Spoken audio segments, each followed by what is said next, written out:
La pluie tombait sans fin, fine, presque silencieuse, comme si le ciel pleurait sans vouloir être entendu. Goutte frabout avec un sourd, répétitif, un rythme qui finissait par entrer dans la tête et ne plus en sortir.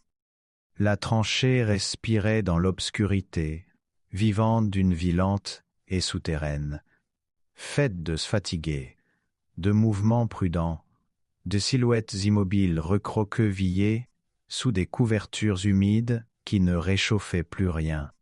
Au loin, l'artillerie grondait, jamais tout à fait proche, jamais vraiment lointaine non plus. Un tonnerre continu qui rappelait que la nuit n'était qu'une pause fragile entre deux violences. L'air sentait la terre mouillée, le métal, la fumée. Une odeur épaisse, qui s'accrochait aux vêtements et à la peau, comme si le front refusait de laisser partir ceux qui y entraient. Émile restait assis contre la paroi de terre, le dos courbé, le regard dans une obscurité qui n'avait pas de forme. Ses mains reposaient sur son fusil sans le serrer. Il n'avait plus la force d'avoir peur, seulement celle d'attendre. Et cette attente était plus lourde que le bruit des obus. Avant la boue, avant le gris, avant les explosions, il y avait eu un autre monde. Un monde où le silence n'était pas une menace mais un repos. Émile se souvenait des matins brumeux, au-dessus des champs dorés, du vent qui passait entre les herbes hautes comme une mer tranquille, du soleil qui chauffait la terre jusqu'à lui donner une odeur douce, presque sucrée. Ces journées avaient la forme des saisons. Travailler avec son père, réparer une clôture, porter des seaux d'eau, sentir la poussière sèche sur ses mains.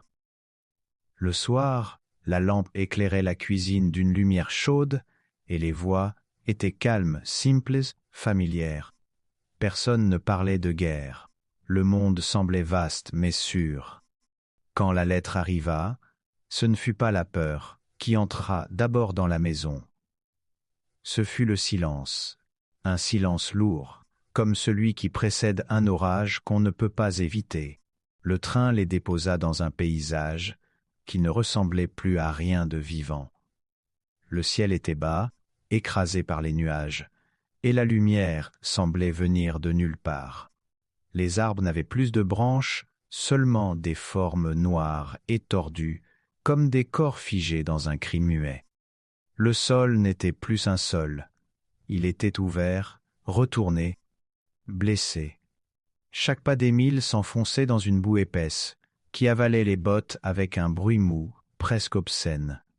L'air portait une odeur qu'il ne connaissait pas encore, mais que son corps reconnut immédiatement comme quelque chose qu'on ne devrait jamais respirer. Autour de lui, les hommes avançaient lentement, sans parler, les épaules basses, les yeux déjà vides. Il comprit alors que ce lieu n'était pas un champ de bataille, comme dans les histoires. C'était un endroit où le monde s'arrêtait. La tranchée n'était pas un endroit où l'on vivait, c'était un endroit où l'on attendait de ne plus vivre. Le bois qui renforçait les parois était gonflé d'humidité, sombre, presque noir, et l'eau glissait lentement entre les planches comme si la terre elle-même suintait de fatigue.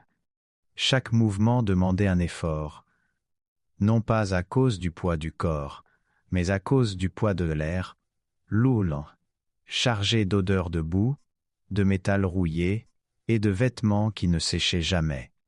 Les hommes ne marchaient pas vraiment, ils se déplaçaient avec lenteur, comme sous l'eau. Les bottes faisaient un bruit mou à chaque pas, un bruit qui finissait par devenir la seule preuve que le temps avançait encore.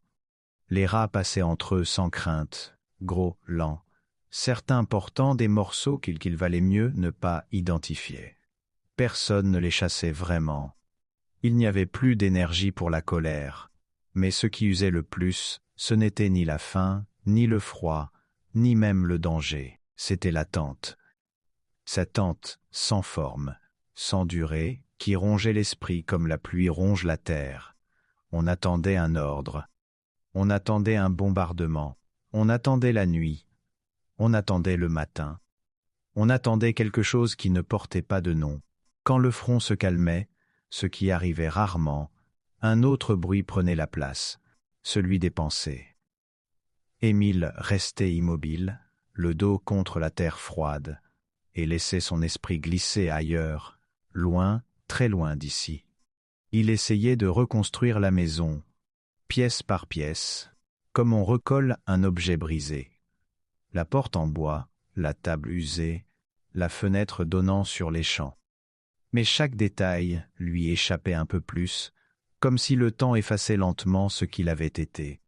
Il se souvenait de la lumière du soir, douce, dorée, posée sur le sol de la cuisine. Il se souvenait du bruit du vent dans les arbres. Mais ces souvenirs n'apportaient pas de chaleur. Ils étaient trop lumineux pour cet endroit. Il faisait mal, comme regarder le soleil après trop d'obscurité. Une pensée revenait toujours, silencieuse, obstinée. Et si le monde d'avant continuait, sans lui? Une nuit, alors que la pluie tombait encore, Émile sortit un petit morceau de papier qu'il gardait plié contre sa poitrine depuis des jours. La bougie tremblait sous les courants d'air invisibles, et son ombre vacillait sur la paroi de terre, comme celle d'un homme déjà absent. Ses doigts étaient engourdis, raides, tachés de boue séchée incrustée sous les ongles. Il mit du temps à tenir le crayon correctement. Chaque mot semblait plus lourd qu'un sac de sable. Il voulait écrire la vérité, la peur, le bruit, la nuit sans fin, mais les phrases ne sortaient pas. Elles restaient coincées quelque part entre sa poitrine et sa gorge. Alors il écrivit autre chose. Il parla du temps, de la pluie, d'un camarade qui savait jouer de l'harmonica. Il construisit une version douce d'un monde qui n'existait pas ici. Puis il termina, comme tous les autres, « Je vais bien. Ne vous inquiétez pas. » L'ordre arriva sans avertissement, presque calmement. Un officier passe, cria quelques mots que personne n'entendit vraiment. Puis ce fut le sifflement, long, aigu, déchirant, suivi d'une explosion qui fit vibrer la terre comme un animal blessé. Les hommes sortirent de la tranchée non pas comme des soldats avançant, mais comme des ombres arrachées au sol. La fumée, la boue, le formaient un mur invisible. Chaque pas semblait irréel. Les corps bougeaient par habitude, pas par volonté. Autour d'Émile, des silhouettes tombaient, se relevaient, disparaissaient. Il ne voyait pas l'ennemi. Il ne voyait presque rien. Seulement la terre qui se soulevait, encore et encore. Puis le brouillard arriva. Lentement, silencieusement, il s'étendit sur le champ de berre blanche, avalant les formes, effaçant les distances. Les hommes à quelques mètres devinrent flous, puis inexistants. Les bruits semblaient étouffés, comme s'ils venaient d'un autre monde. Émile continua à marcher. Il ne savait plus vers où. Le sol semblait flotter sous ses pieds. Le ciel avait disparu. Il n'y avait plus de direction, de front, plus de lignes. Seulement du blanc, partout. Puis, sans qu'il comprenne comment, le bruit cessa. Pas d'obus, pas de tir, pas de cris. Seulement le vent, un vent léger presque doux qui faisait bouger la brume comme un voile. Émile se revint, personne. Devant lui, rien.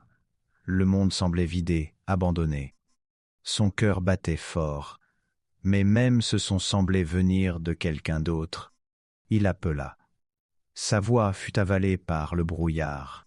Quand le brouillard s'éleva plus tard dans la journée, le champ portait encore les traces de l'attaque, mais pas celles d'Émile. Ses camarades dirent ne pas l'avoir vu tomber. Son nom resta sur une liste, entre deux autres, écrits à l'encre noire, sans détail. Pas de corps, pas de tombe, pas de certitude. Seulement une phrase froide, administrative, qui ne racontait rien de la pluie, de la boue, du silence, disparue dans le brouillard.